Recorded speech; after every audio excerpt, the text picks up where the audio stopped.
pensava, eu fiz isso. Você viu aqui um pastor, irmãos, que era pastor de uma igreja grande, de uma mega igreja, de uma igreja abençoada. E a Bíblia diz que esse líder, ele perde a sua salvação por não entender qual era o propósito de Deus na vida dele. Irmãos, aonde é o seu campo missionário? Tu já perguntou a Deus por isso? Aonde é o seu campo missionário? Irmão, Jesus, ele teve uma percepção, ele teve uma sensibilidade. Diz a Bíblia, quando ele estava no nosso meio, ele olhou e chamou o discípulo e falou assim, ó, os campos estão amarelos. Já está tudo pronto. E aí ele faz um pedido há mais de 2000 anos atrás. Rogai ao Pai para que envie ceifeiros para trabalhar esses campos. Então, nossa sensibilidade tem que ser a mesma de Jesus. Olhando para esse texto, irmãos, nós vamos pegar um texto, um contexto igualzinho que nós estamos vivendo hoje no Brasil. Um povo que só sabe pecar. Um povo que só sabe fazer o que bem lhe apraz, o seu desejo da sua carne, como foi aqui, influência, largando família, largando filhos, não se preocupando com aquilo que é certo. E o que diz a Bíblia? E Deus deixou esse povo nas mãos do inimigo. Irmão, todas as vezes que nós pecarmos, que nós envergonharmos o Senhor, que nós virarmos as costas para a cruz, certamente Ele também virará as costas para nós. E isso vai ser muito ruim e danoso. Por quê? Porque nós sofreremos muito. Nós não temos condição e nem fomos gerados por Deus para termos Ele contra nós. E aí agora, irmãos, o que vai me chamar a atenção nessa história aqui, ela é linda. Porém, irmãos, uma história que vai refletir essa peça que nós acabamos de ver. Esse rapaz, ele não era para nunca ter nascido. Irmãos, eu quero chamar a sua atenção. Essa palavra, ela precisa queimar na sua alma, ela precisa queimar no seu espírito, ela precisa fazer sentido para você aqui nessa noite. Esse rapaz, assim como eu e você, também não deveria ter nascido. Pastor, mas a minha mãe nunca foi estéril. A minha mãe não foi estéril, a minha mãe foi mãe de 13 filhos, 9 sobreviveram. Eu sou o caçula dos 9. Hoje estamos em 7, 2 já partiram no Senhor. Pastor, mas como assim então que não era para o senhor ter nascido se a sua mãe não era com a mulher de Manoá estéril? Você sabe mais ou menos, você estudou lá na 5ª série, na 4ª série, sobre a aula de ciências, que quando dizia sobre o espermatozoide, sobre o papai e a mamãe namorar, você já aprendeu quantos milhões de espermatozoides são liberados no ato sexual entre um homem e uma mulher? Aproximadamente 6 a 7 bilhões. Quantos é que geralmente rompem aquele lugar? Chamado útero materno. Da última vez que eu peguei sobre isso aqui, eu pedi para colocar aqui, irmãos, e é muito interessante, porque isso chama a nossa atenção. Então, eu quero chamar a sua atenção para esse texto. Nós também não deveríamos estar aqui, mas o Senhor decidiu que você viesse a essa terra, amém, irmãos? Se você lutou contra 6, 7, e se a ciência diz, irmãos, eu acredito em parte, que é isso, pastor? De verdade, amém? Esse é o meu direito, você também tem o seu direito de acreditar, de pensar. Em parte que é isso, mas biblicamente falando, ninguém tem condição de contar quantos milhões ou bilhões que naquele ato ali começaram a correr aquele canal para atravessar o útero materno. E somente às vezes um, na sua robustez, às vezes 2, ou às vezes até mais. Mas você vê que é muito raro, é os gêmeos, trigêmeos, quadrigêmeos. Mas, irmãos, eu queria chamar a sua atenção porque você rompeu esse útero, amém? E ao romper esse útero, você nasceu. Você conheceu a vida. Tu teve a oportunidade de gerar, viu? De empreender, de trabalhar, de respirar. Irmão, na concepção sua, quando você entrou naquele útero e foi gerado, e eu vou ler o texto que diz sobre isso. Irmãos, nesse momento em que Deus te dá a chance de vir a essa terra, essa quantidade imensa que nós falamos aqui, que não sabemos a exatidão correta, deixou de existir para que você tivesse vida. Oh, Espírito Santo. Presta bem atenção, irmãos. Era como se fosse uma multidão, irmãos, multidão de pessoas que Deus não permitiu nascer para que você, em especial, tivesse a vida. Só que para nós isso tem sido muito pouco. Muitos de nós, irmãos, talvez por nunca ter ouvido isso, ou falado sobre isso, ou pesquisado sobre isso, não dá valor tanto à vida assim. Abra comigo a sua Bíblia e depois voltaremos para Juízes, no Salmo 139.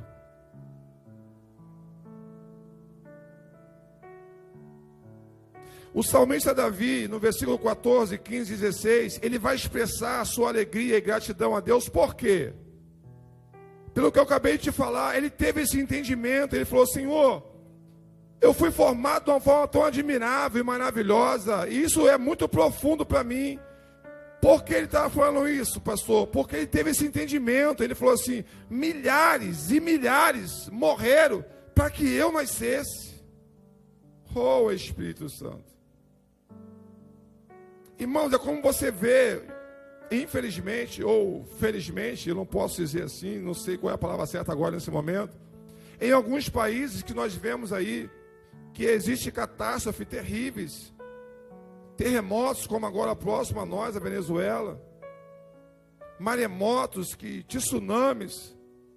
Irmãos, quando aquela quantidade de pessoas que passam na reportagem, por nós não estarmos lá e ficarmos sabendo, o último agora foi aqui próximo, acho que está em 5.000 pessoas. Fora as quantidades de pessoas que não conseguiram ser encontradas, aquelas famílias que sobreviveram, falaram assim: não, eu tinha X pessoas e não estão aqui. Então ainda há muitas pessoas perdidas.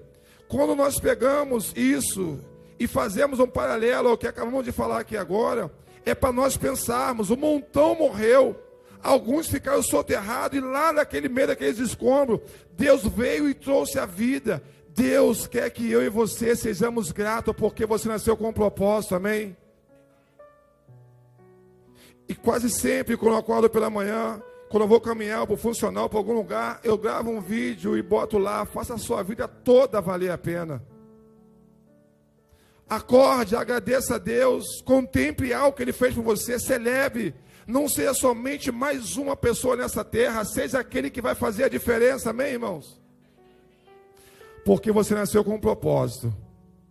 E eu queria que você fosse boca de Deus para alguém agora aí, faz para assim: você nasceu com um propósito. Oh, aleluias. Você nasceu com um propósito, amém? Eu tive o privilégio de conhecer o irmão Orlando. Rapaz, sabe aquele encontro, irmãos, que você parece com essa pessoa a vida toda? Foi conhecer esse homem aí. E ali, rapidamente, ele começou a contar um pouco da sua história, a história do seu pai, a história da sua mãe. Rapaz, eu falei assim: eu quero ter mais tempo com esse homem. Eu falei: rapaz, eu tenho certeza que eu vou te contar novamente. E nós estamos aqui hoje, meu irmão Orlando. Que privilégio poder adorar a Deus e cultuar a Deus com o Senhor e com a sua família. Eu tenho certeza que essa mensagem vai colaborar com a sua vida. Vai colaborar com a sua história. Porque, irmãos, quando nós entendemos que nós nascemos com um propósito, nada mais importa.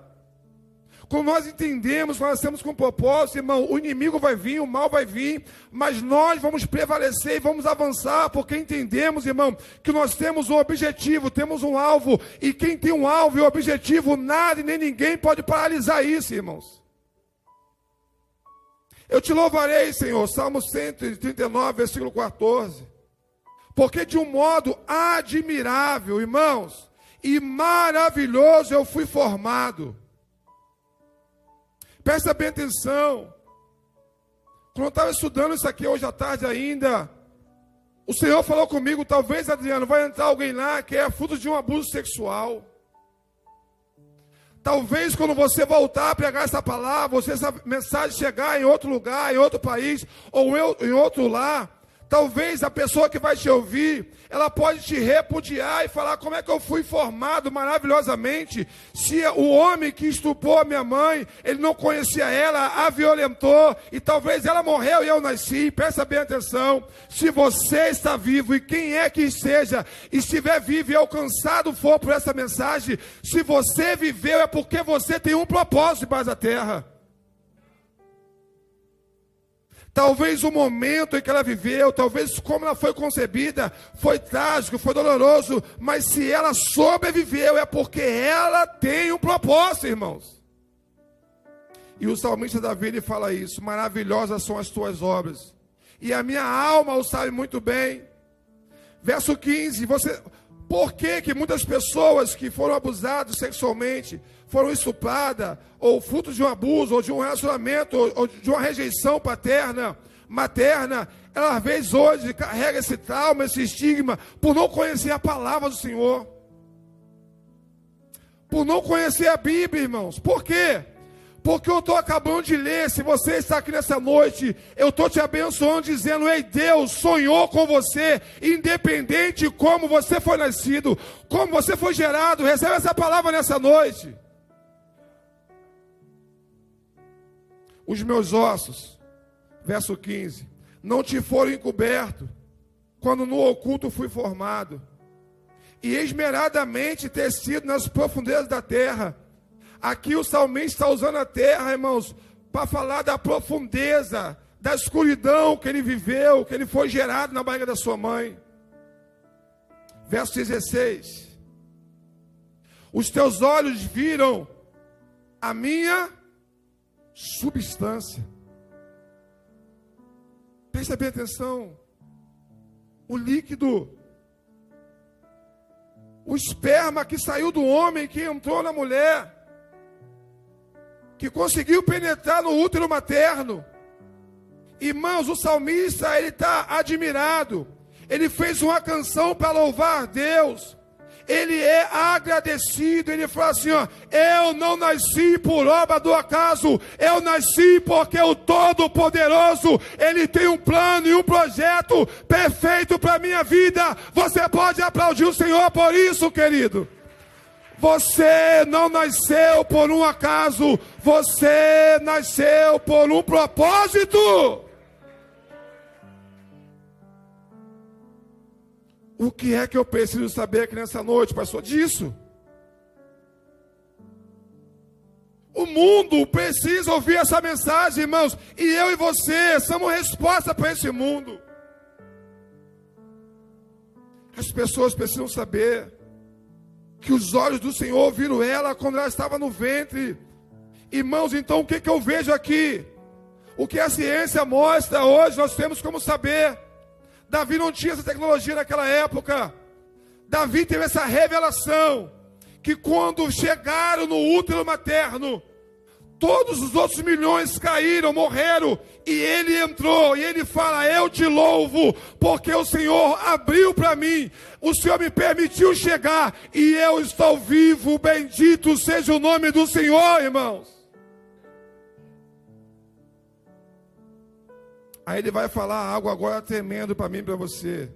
E no teu livro foram escritos dias, sim, todos os dias que foram ordenados para mim, quando ainda não havia nenhum deles. O casal ali que eu falei, que chegou primeiro que eu, seu Orlando, as pessoas que eu anunciei aqui pela primeira vez, vocês que estão aqui, presta bem atenção. Esse dia de hoje aqui, você nem sabia, você nem existia ainda. O Senhor já tinha preparado e sabia que nós estaríamos juntos nessa igreja. Uau! Uau! Isso mexe comigo. Deveria mexer com você. Então eu começo a entender, irmãos, e quem conhece o meu testemunho, Senhor Orlando, é que não é para me ser nascido. Como eu falei, a minha mãe não teve um pai presente. A minha mãe foi abandonada pelo segundo marido, ela é espancada na Paraíba. Ela deixa tudo lá, consegue fugir com 5 filhos para o Rio. Chega aqui com 5 filhos no braço. E aqui agora tenta recomeçar a sua vida, encontra o homem que é chamado de meu pai. Esse homem gera 4 filhos nela, ou melhor, gera os outros filhos. 4 sobreviveu, que foi eu, um deles. E agora ele também a abandona.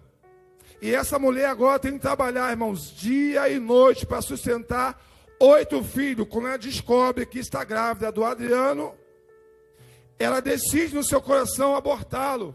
Por quê? Porque Satanás trabalha em cima, irmãos, de feridas, de machucados, de momentos, de situação. Ele pegou aquela situação e falou para ela assim, ó, se você não tirar esse menino, os outros 8 filhos vão morrer de fome. Você é mãe solo, tu trabalha sozinha, tu não tem ninguém para te ajudar. E assim ela fez. Ela tomou todo tipo de veneno, senhor Orlando. Todo tipo de veneno. Como é que o senhor sabe disso, pastor? Porque aos 15 anos de idade, quando meu pai, que não era presente, foi morto a bala na rua de trás aqui, onde eu estou pregando, ela decidiu me contar essa história. Adriano, eu tenho que te contar algo. Nesse dia ela chorou muito. Ela falou, você não era para ter nascido, porque eu decidi não ter você. Eu quero te pedir perdão, porque não foi porque eu não te amava, não foi porque eu não queria ter mais um filho. Foi simplesmente que eu tive medo de, tendo você, os seus 8 irmãos morressem de fome. Ela pensou que quando ela tivesse o bebê, que tivesse que ficar em casa, impossibilidade de trabalhar, nós não tivéssemos o que comer. Porque a minha infância foi muito difícil, irmãos.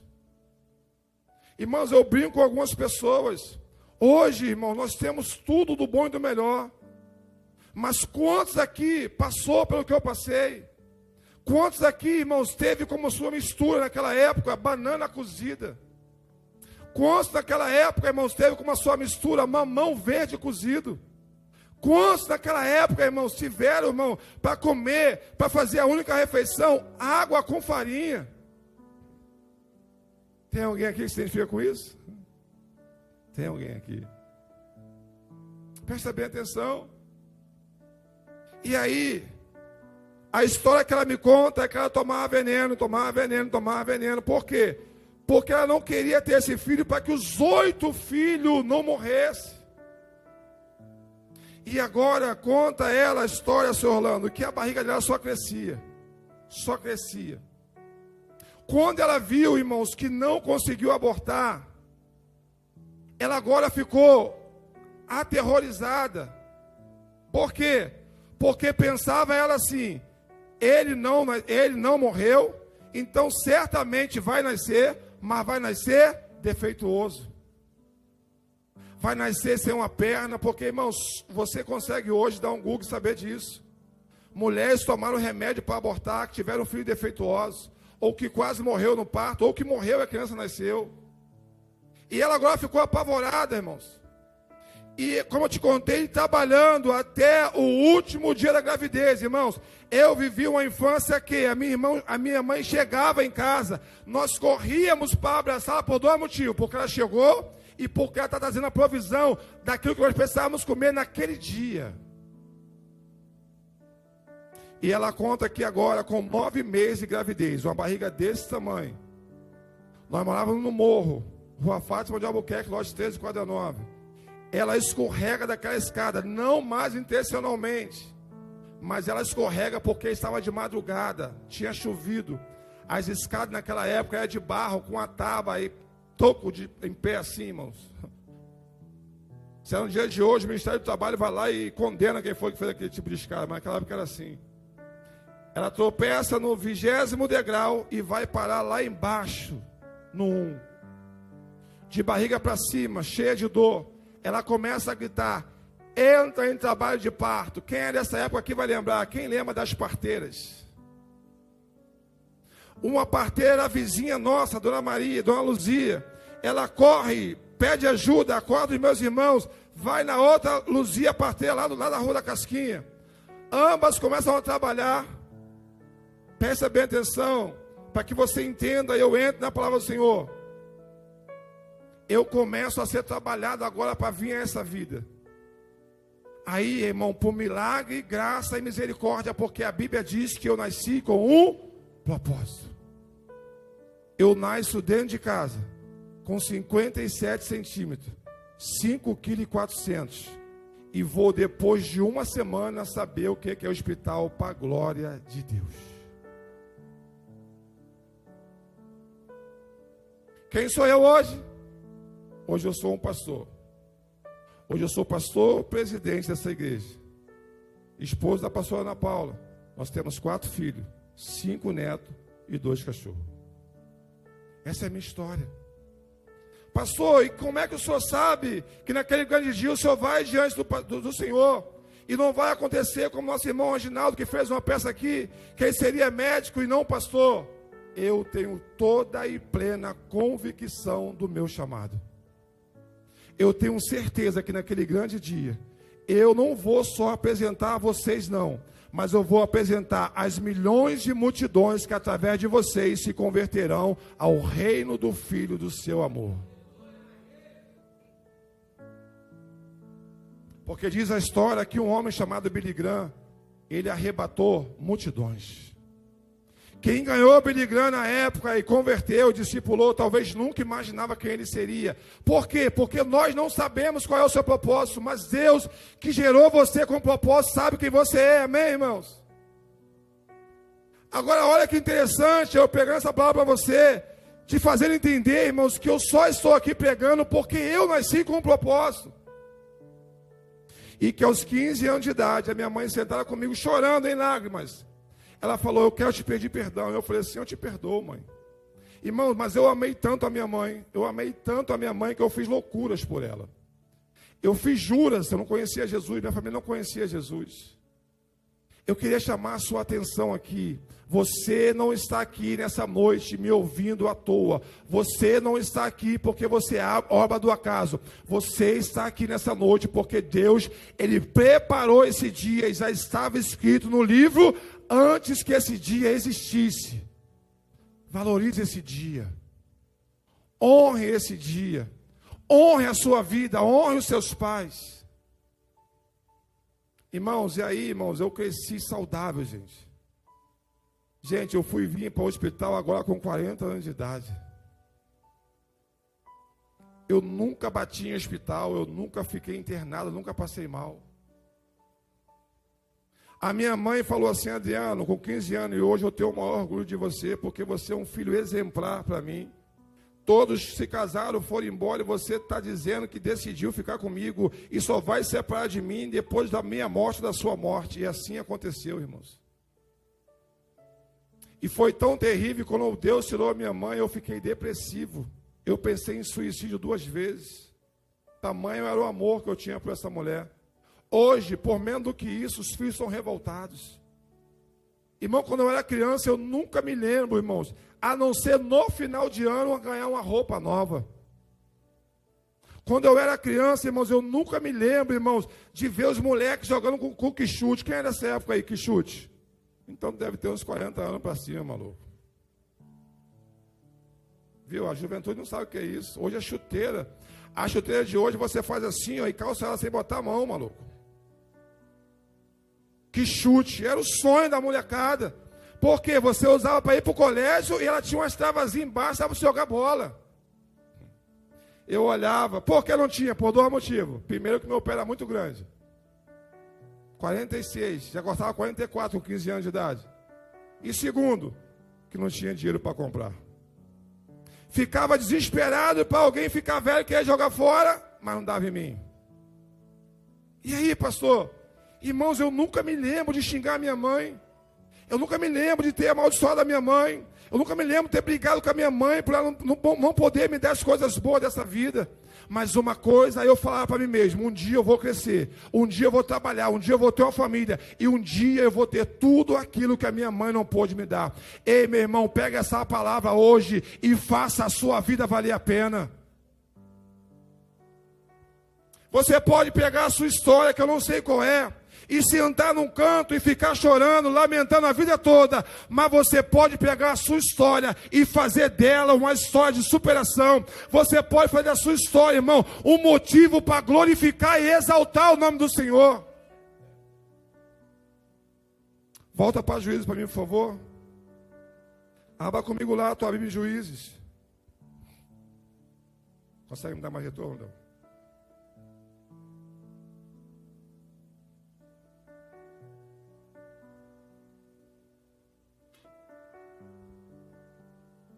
Olha só, gente. O que me chamou a atenção aqui, pastor? Havia um homem chamado Manoá, que era da cidade de Zorá, que pertencia à tribo de Dan, que a sua mulher não podia ter filhos. Deus encerrou a sua madre. Pastor, é a mesma história que a nossa, irmãos. Os sêmen iam lá e não entrava nenhum, não gerava. A nossa, milhões, bateu na porta, morreu e você entrou. O que me chama a atenção é que o anjo apareceu para aquela mulher e disse, presta bem atenção, você não podia ter filhos, e por isso nunca seria mãe, mas agora você ficará grávida e terá um filho homem. Irmãos, nada acontece por acaso não. Pastor, mas o anjo não apareceu para mim não. Não precisa mais anjo aparecer a você. Ele tem agora a sua palavra revelada. Creia nela. Presta bem atenção, porque vem a direção, verso 4. Não tome vinho nem cerveja.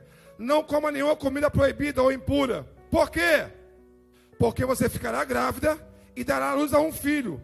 Não corte nunca o cabelo dele, pois ele será nazireu, consagrado a Deus. Escuta, igreja, desde o dia do seu nascimento, desde o dia em que você nasceu, Deus te gerou com um propósito para glorificar o nome dele e envergonhar o inferno, irmãos.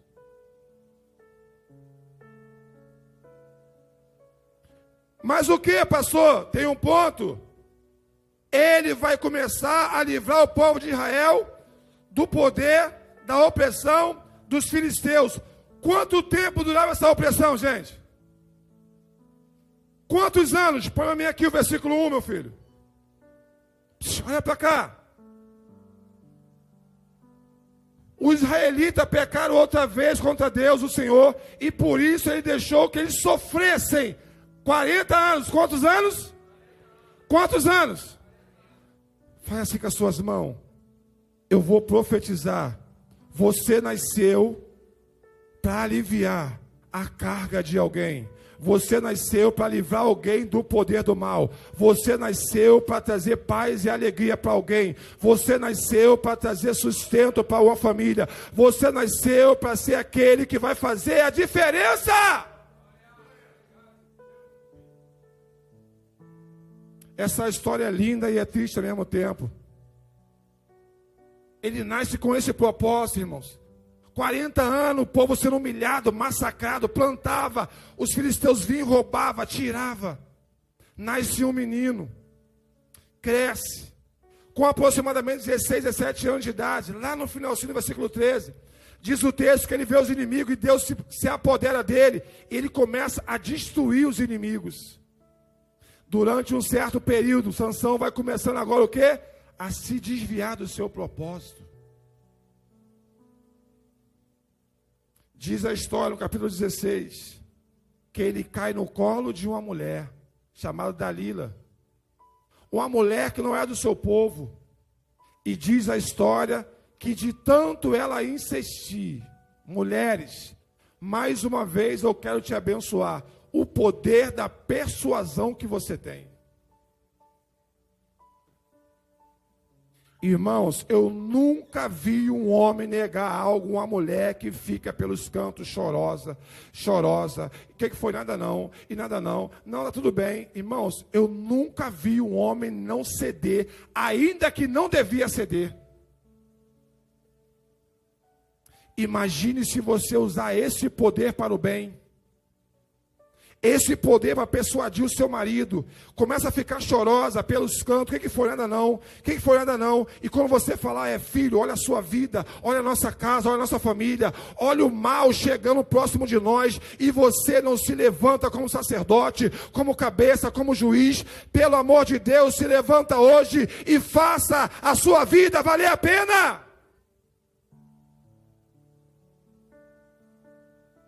Abra comigo em Jeremias.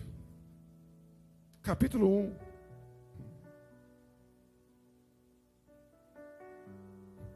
Oh, aleluia. Presta bem atenção. Jeremias capítulo 1, verso 5 e 6. Olha para cá, gente, para a gente ganhar tempo. Irmãos, eu vou estar aqui hoje crente, querendo fazer a diferença, mudar o mundo, mudar o seu planeta, o seu papel, a sua cidade, o seu bairro, o seu pedacinho. Passou aonde é meu campo missionário, o senhor começou e não terminou. Aonde Deus te inseriu? O teu campo missionário é no seu colégio, é na sua faculdade, no seu trabalho. Aonde Ele te colocou, é lá que Ele quer que você faça a diferença.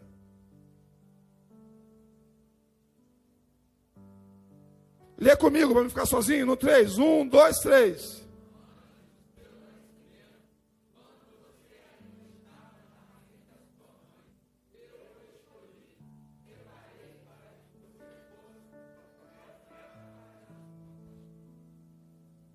Três.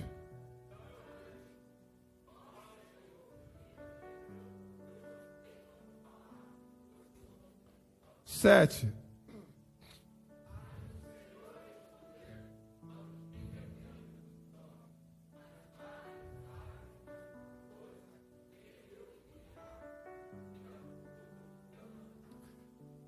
Sabe o que significa isso aqui? Não é para mim não. Esse negócio não é comigo não, Senhor. Manda outro. O que ele falou? Não, é você mesmo. É você. É você. É você. É você. É você. Eu não consigo, eu não sei. É você, porque é eu que vou colocar as minhas palavras na sua boca. Quantos de nós estamos igual Jeremias, versículo 6? Eu não sei falar, eu não sei pregar, eu não sei dirigir. O que Jesus falou que nós seríamos? Qual do maior ou primeiro propósito de estar nessa terra? Vocês são luz do mundo. Uau! Luz do mundo. Vocês vão iluminar aqueles que estão em trevas. Trazer clareza. Pensamentos claros. Não vai ter dúvida. Sal da terra. O sal, quem é da minha época, sabe que servia para quê? Irmãos, hoje você não vê nem roupa pendurada no varal, não é verdade? Na nossa época, Sr. Orlando, o que se pendurava no varal? Peixe, carne de porco, mais o que? Me lembra aí? Carne de sol, como é que fazia isso, pastor? Debulhava ela no sol e pendurava, irmão, na corda. Quem é dessa época aqui? Estou sozinho não. Opa. A irmã do Fábio levantou a mão. O Fábio já emanou, viu? A Fabiana falou assim, só essa época. Pendura. Para quê? Por que é que Deus falou que nós somos o sal da terra? O sal é para quê? Para conservar, proteger e não deixar com que esse mundo apodreça, irmãos. O mundo está apodrecendo porque o sal, Jesus falou assim, se o sal não for trabalhado, não for usado, ele vai perder o sabor, ele vai perder o nutriente, ele vai perder a sua propriedade, e vai ser jogado fora por Deus e pisado pelos homens, irmãos. Quantos homens de Deus que você conhece que hoje está sendo pisado pelos homens? Porque perderam o seu nutriente, perderam, irmãos, a sua eficácia, de quê? De conservar, de proteger e de não deixar que se apodreça, irmãos. Abra comigo a sua Bíblia no livro de Jonas, capítulo 4.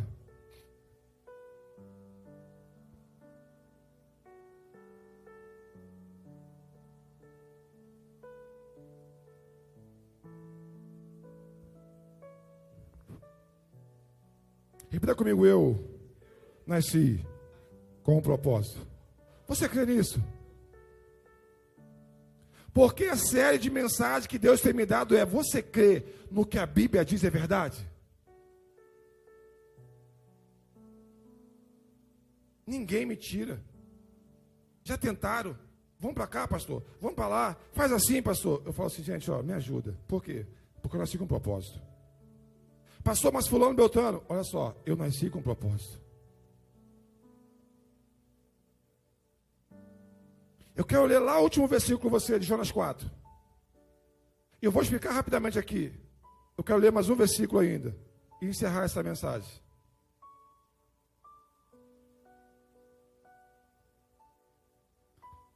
Quem é que conhece Jonas por qualquer outro livro? Tu só vai conhecer Jonas ou ouvir falar de Jonas de novo, sabe aonde? No Novo Testamento. Porque Jesus vai usar ele como uma alegoria agora. Se você agora, irmãos, pegar o livro de Jonas, capítulo 1, até o capítulo 4, tu vai falar assim, ei, Jonas só nasceu para isso. Para ir a Nínive e pregar uma mensagem, irmãos. Quantas mensagens? Por que foi que eu fiz questão de ler Jeremias 1? Porque a Bíblia diz que Deus falou para ele assim, ó, eu te gerei para que você fosse um profeta. Qual é a finalidade de um profeta? Fizeram uma peça aqui, você não me buscou, você não ouviu a minha voz. O profeta, ele ouve Deus e fala com o povo. Ele transmite somente aquilo que Deus manda ele falar. Verso 11. E por que você acha que eu não deveria sentir compaixão de uma nação tão grande como Nínive, com 120 mil pessoas, que não sabem distinguir entre o certo e o errado, além de todos os seus animais? Escuta isso. É aquela história do homem que fugiu para outra cidade. Ele estava abandonando o seu propósito e ia deixar quantas mil pessoas morrer, gente? Hã? O que foi feito aqui? Uma peça. Gente, para pensar a partir de agora. Um único homem, chamado Jonas, ele pregou uma mensagem. Irmãos, eu ando pregando há algum tempo já, mas talvez um dia Deus pode pegar uma mensagem minha e, como você já ouviu falar, viralizar ela, e milhões, e milhões, e milhões de pessoas se converterem a Cristo. Talvez você foi chamado para esse propósito. Pastor, eu faço vídeo, eu sou a influência que a nossa irmã falou aqui que não era, mas eu sei lidar, eu sei mexer, eu sei trabalhar, eu vou gravar uma oração, vou gravar um vídeo, vai alcançar milhões e o nome do Senhor vai ser glorificado. Olha só, quando eu li isso aqui hoje à tarde, o Senhor falou comigo, olha o propósito desse homem. Qual era? Era só pregar uma mensagem. Lá no capítulo 1, ele foge. Deus traz ele para onde? Para o propósito. Quem me ouve, diga amém. Eu não sei quem é você aqui nessa noite, mas se você estiver fugindo, Deus está me usando para te tirar da onde você está e te colocar no seu propósito. O que eu aprendo com isso? Você vai ter que fazer força. Você vai ter que lutar. Você vai ter que prevalecer, porque muitas vozes vão vir. Irmãos, eu sou pastor há 11 anos. Eu sou crente há 21. O quanto de coisas que eu ouço nos últimos dias. Pastor, alivia lá. Pastor, faz assim. Pastor, assim a tua igreja enche. Pastor, assim o dízimo aumenta. Vem uma voz aqui, ó, dizendo assim, ó, você não é nem para ter nascido. E se eu te gerei, cumpra o seu propósito. Um montão de homem com medo de homens, irmãos. Crente. Irmãos, eu não tenho medo de homem. Não tenho medo de cara feia. Por quê, pastor? Porque se ele me gerou com um propósito, é ele que vai te guardar, te garantir, te proteger e te levar aonde ele tem que te levar, irmãos. Um montão de líderes hoje que não conhecem o seu propósito, estão temendo o homem, estão saindo, fugindo. Me lembro de Saul. Saul foi escolhido o primeiro rei de Israel, nunca ia ter rei em Israel. E diz a Bíblia que houve uma guerra, e os homens estavam indo embora. Olha só que revelação para nossas vidas. O homem significa o quê? o provedor, o que sustenta, o que vai para a guerra e para a batalha. Os homens iam embora, Saul fez o quê? Deixou o seu propósito. Qual é o seu propósito? Ser rei de Israel. Ele foi lá e sacrificou o Senhor. Deus usou quem para ele? Um profeta. Esse profeta que Deus usou, escuta isso, para o homem de Deus chamado Saul, era para estar vivo, sim ou não? Sim ou não? Samuel nunca deveria ter nascido. Qual é a história de Samuel? Aquela mulher chamada Ana, que chorava por um filho, até que ela entendeu e fez um voto ao Senhor. Está na Bíblia. 1 Samuel, capítulo 1. E Ana fez um voto ao Senhor: se esse menino nascer, eu vou devolver ele a Deus, e na sua cabeça não vai ser passado navalha. Por quê? Porque ele vai ser consagrado a Deus. Eita! O teu filho não é bagunça, a tua filha não é bagunça. Os teus filhos nasceram com um propósito. Ana pedia rapidinho, Deus deu a ela juiz, sacerdote e profeta. Faça que a sua mão feche seus olhos. É pela fé. Eu profetizo que o que nasceu de você não vai povoar o inferno, porque ela nasceu para ser profeta. Quem crê nisso, aplauda bem forte o nome do Senhor.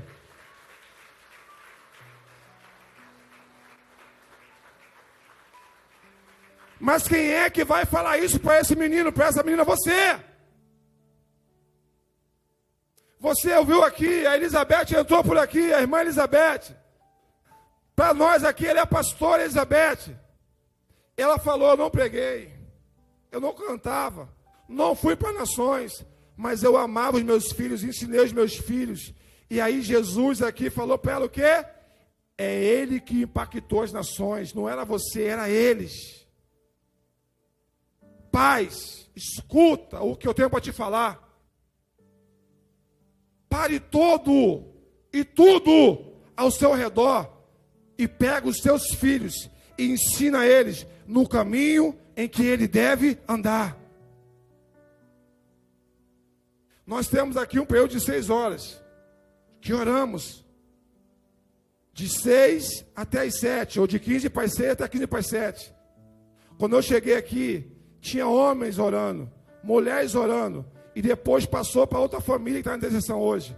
Quem começou a orar? O Pedro. Quantos anos ele tem, Vanderlei? 9 anos de idade. Ele orava por mim, pela palavra, pela minha garganta, está vendo a voz saindo embora, pelo ambiente. Pai, toma aquelas pessoas que não chegaram no culto ainda, talvez nem vão vir, estão desanimadas, presta bem atenção. Oh, Espírito Santo. Ana, irmãos, ela entendeu. O filho que Ana pediu, profetizou sobre o primeiro rei de Israel e falou assim: ó, o teu reino acaba hoje. Por quê? Porque você não entendeu o seu propósito. O seu propósito não é ficar atrás de homem ou de mulher. O seu propósito é ouvir a voz de Deus, porque é Ele quem é suficiente para mim e para a sua vida, irmãos. Deixa eu te dar um conselho. Não ouçam homens, escuta, que não ouvem a Deus. Vou repetir. Não escuta pastores, líderes, mulheres que não ouvem a Deus. De novo, não ouça pessoas que não buscam o Espírito Santo. Saia fora de pessoas que estão com a cara no YouTube para trazer uma mensagem melhor do que essa, mas não foi que Deus que mandou. Está assim por aí. Eles falam as frases lindas, irmãos. Eles sabem colocar as palavras, irmãos. Não é que nem eu. Ei, quem está acostumado a ver eu pregar, é feijão com arroz, garoto. Eu só sei pregar feijão com arroz. De vez em quando vem um ovinho fritinho mole em cima, uma batatinha fritinha em cima, uma torradinha, porque foi eu que fritei. Mas é esse alimento que o pai mandou entregar para os seus filhos. Jonas queria fugir do seu único propósito. Abra lá em Lucas para encerrar.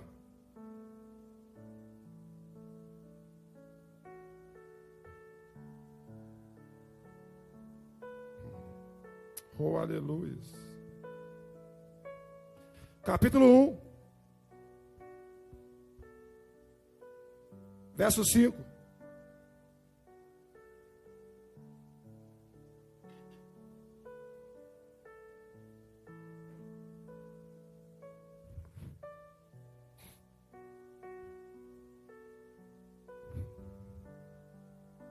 Para tudo. Cuida dos seus filhos. Ensina o seu filho. Dá trabalho. Traz conflito. Traz confronto. Que maravilha, senhor Orlando. Toda vez que eu fui lá, eu vi o seu filho. Agora eu conheci ele, esse bigodão dele bonitão. Agora eu conheci ele. Daniel, não é Daniel não. Nos perdoa, tá, meu filho? Senhor Orlando, toda vez que eu fui lá, eu vi esse garoto trabalhando com o senhor. Cara, isso está escasso nos últimos dias. O pai vai fazer alguma coisa pro bem da família, o filho está em casa dormindo, estão jogando videogame. Eu vi ele lá com o senhor, para lá e para cá, longe de casa, no calor, e estava ali. Essas coisas me chamam a atenção.